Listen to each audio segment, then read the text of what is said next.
Hi friends, मैं स्वस्ति mobile repairing से रामकृष्ण दास बोल रहा हूँ। आप लोगों को पास आज लेके आया पोको X3। ये एक मेरा दुकानदार भाई का सेट है। ये डेट है, वो दुकानदार भाई ने वो डेट उसको मिला था, वो थोड़ा काम किया था लेकिन उसी से नहीं हो पाया। उसके बाद मेरे को दिया है। फ्रेंड्स, मैं पहले उसको आई चार्जर पे लगा के देखता हूँ एम्पियर कितना ले रहा है। देखिए फ्रेंड्स, 0.1 ले आया है और फ्लैक्चुएट हो रहा है। देखिए फ्रेंड्स, 0.1 ले रहा है, उसके बाद 0.0 हो रहा है, 1 हो रहा है, फ्लैक्चुएट कर रहा है। उसके बाद मैं डीसी पावर सप्लाई में लगा के देखता हूँ डीसी पावर सप्लाई में कितना रीडिंग, कितना एम्पियर लेता है। देखिए फ्रेंड्स, मैं डीसी पावर सप्लाई में लगा के चेक करता हूँ। पावर की प्रेस करने के बाद देखता हूँ फ्रेंड्स कितना ले रहा है। देखिए फ्रेंड्स 180 जा रहा है, उसके बाद वापस आ रहा है। 180 जा रहा है, उसके बाद वापस आ रहा है। हम लोग को पता चलता ही है इसके ऐसे रीडिंग जाएगा तो सीपीयू रिबल करके ही देखना पड़ेगा। इसलिए मैं फ्रेंड्स सीपीयू रिबल करके ही देखूँगा पहले। आप लोग फ्रेंड्स देखते रहिएगा सीपीयू रिबल कैसे होता है, हम लोग कैसे सीपीयू रिबल करता हूँ।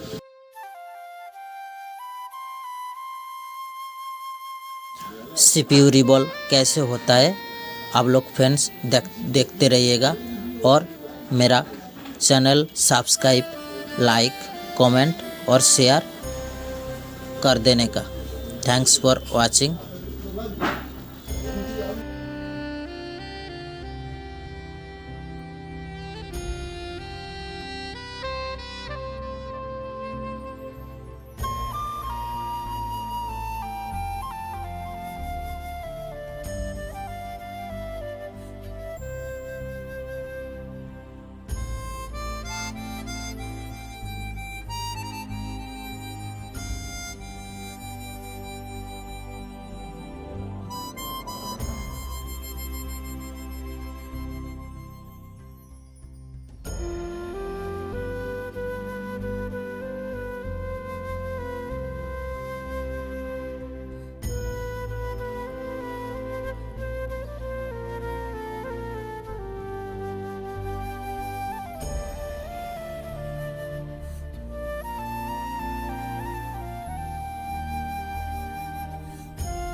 देखिए फ्रेंड्स, मैं सीपीयू का जो पेस्ट है, ब्लैक पेस्ट है, वो कटिंग करने का टाइम एयर रखता हूँ 3 और हीट रखता हूँ 250। सॉरी, एयर रखता हूँ 2 और हीट रखता हूँ 250।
और फ्रेंड्स CPU ओपन करने के टाइम मैं एयर रखता हूँ 3 और हीट रखता हूँ 340-45 का अंदर 345 रखता हूँ हीट और एयर रखता हूँ 3।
देखिए फ्रेंड्स, मैं सक्सेसफुली CPU रिवॉल्व किया हूँ और फ्रेंड्स मेरा पोको X3 ऑन हो गया। देखिए फ्रेंड्स, मैं ऐसे ही काम करता हूँ और ऐसे ही CPU रिवॉल्व करता हूँ। आप लोग फ्रेंड्स मेरा वीडियो पे बना रहिएगा और मेरा चैनल सब्सक्राइब, लाइक, कमेंट थोड़ा कर दीजिएगा। नेक्स्ट वीडियो आने तक बाय बाय।